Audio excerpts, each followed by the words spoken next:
विहिरीत पडलेल्या रानडुकराला जीवदान. वनविभागाची यशस्वी बचाव मोहीम.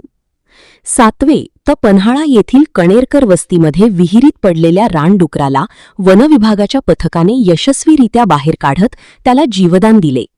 वनकर्मचाऱ्यांच्या तत्परतेमुळे या वन्यजीवाचे प्राण वाचले असून परिसरातून त्यांच्या कार्याचे कौतुक होत आहे. येथील दत्तात्रय कणेरकर यांच्या मालकीच्या विहिरीत बुधवारी पहाटे रानडुक्कर पडल्याचे निदर्शनास आले. विहिरीत पाणी असून भिंती उंच असल्यामुळे त्या प्राण्याला बाहेर पडणे अशक्य झाले होते. परिस्थितीचे गांभीर्य लक्षात घेऊन कणेरकर यांनी तात्काळ वनविभागाशी संपर्क साधला. माहिती मिळताच परिक्षेत्र वन अधिकारी अजित माळी यांच्या मार्गदर्शनाखाली वनविभागाचे पथक घटनास्थळी दाखल झाले. वनरक्षक संदीप पाटील, रोहित जाधव, संभाजी चौगुले व सचिन जाधव यांनी या बचाव मोहिमेत सहभाग घेतला.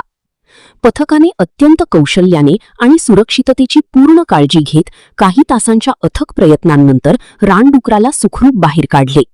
त्यानंतर त्या प्राण्याला मानवी वस्तीपासून दूर त्याच्या नैसर्गिक अधिवासात सुरक्षितपणे सोडण्यात आले. या धाडसी व संवेदनशील बचाव कार्याबद्दल वनविभागाचे सर्व स्तरातून कौतुक होत आहे. विशाल क्रांती वृत्तसेवा, पन्हाळा.